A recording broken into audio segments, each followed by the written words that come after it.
सकल जगत की उत्पत्ति करता, समग्र ऐश्वर्युक्त शुद्ध स्वरूप, सब सुखों के दाता परमेश्वर, कृपया करके आप मेरे सारे दुर्गुण दुर्व्यसन दुखों को दूर कर दीजिए। तो इसका सीधा सा मतलब है, जब परमात्मा ने ज्ञान दिया तो पता था मनुष्य जन्म मिला है, इसके अंदर दुर्गुण भी आएंगे, दुर्व्यसन भी आएंगे और दुख भी आएंगे, निश्चित है।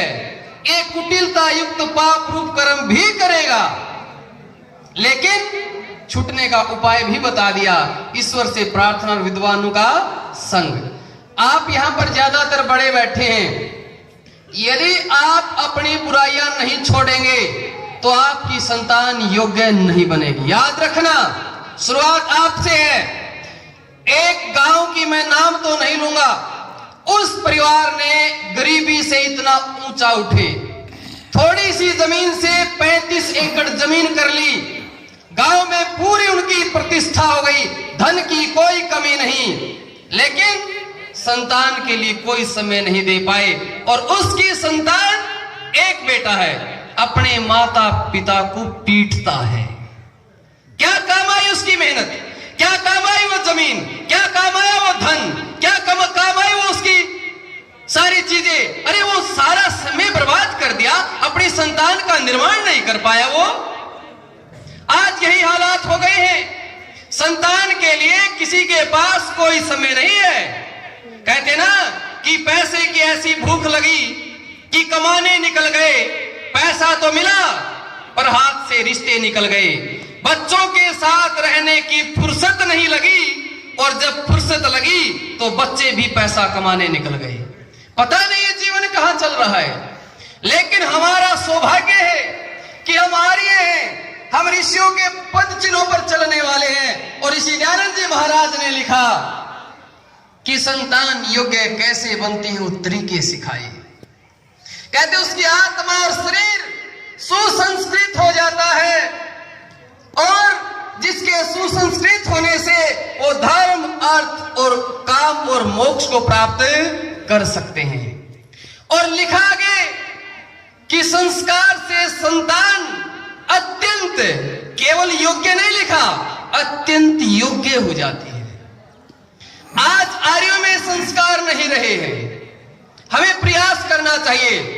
मैं आपसे एक बात कहना चाहता हूं, आपकी संतान माता पिता का परिचय करवाती है कि नहीं करवाती है? कैसे? जब रावण को मार दिया जाता है तो रावण की पत्नी मंदोदरी आती है मिलने के लिए कि कौन है वो जिन्होंने मेरे ऐसे वीर पति को मार दिया।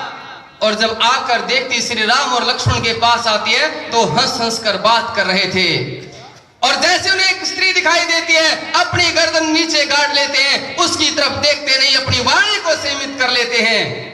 उस समय मंदोदरी कहती है कि धन्य राम त्व माता, धन्य राम त्व पिता, धन्य राम त्व वंश प्रदारण्य पश्यति।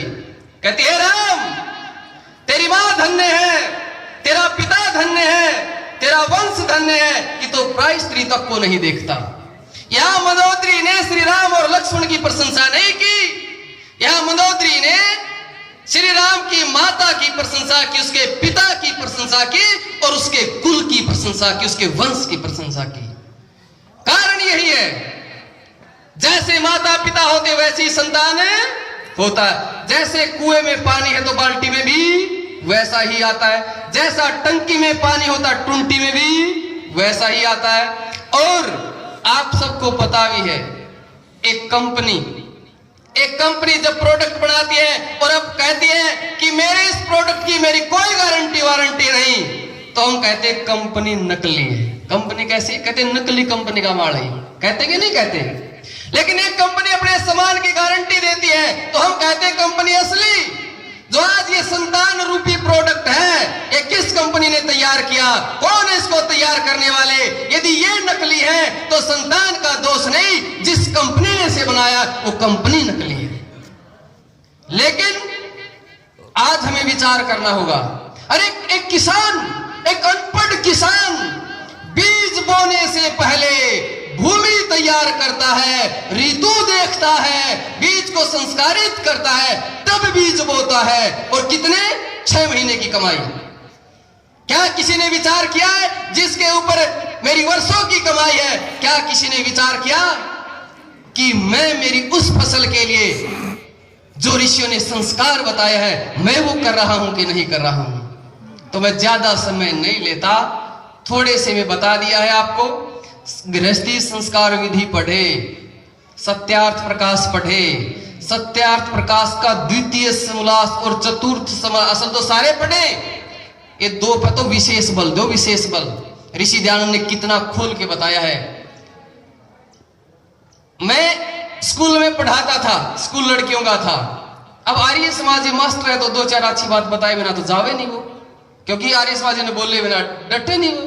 और रोज मैं कक्षा में बात बताया करता है। एक लड़की मेरे शुरू होते कहती गुरुजी बस ये बात ना छेड़ा करो आप।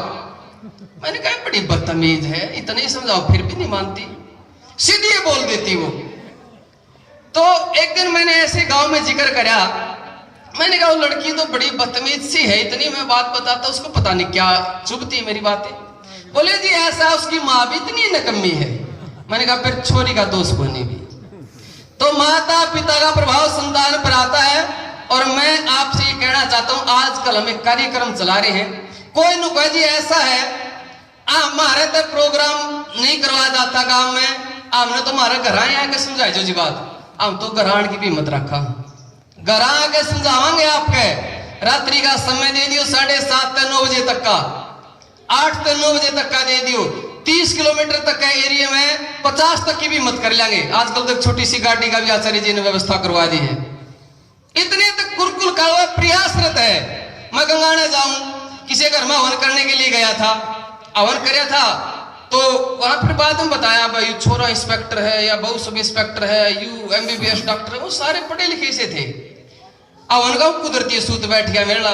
मैंने कहा भाई कक्षा शुरू करो यार। वह जितने बैठते मैं वहां जाता हूँ, कक्षा गंगाना में कक्षा चल रही है, कालवा गांव में सुबह शाम दोनों समय कक्षा चल रही है। हम खूब जितना हो रहा है उतना कर रहे हैं, फिर भी आप लोग भी तो सारा दो कुछ है। कोई तो कहो भाई हमारे गांव में आओ जी कक्षा शुरू करो, मैं हमारे कुनबिया गया तो बैठाऊंगा, दूसरे हमारे कुनबे के 10-20 जो भी हम बैठावांगे, आओ हम तैयार हैं, मैं जिसा जाना उतना तो बतावांगे। तो मैं ज्यादा समय ना लेते हुए इन शब्दों के साथ अपनी वाणी को विराम देता हूँ।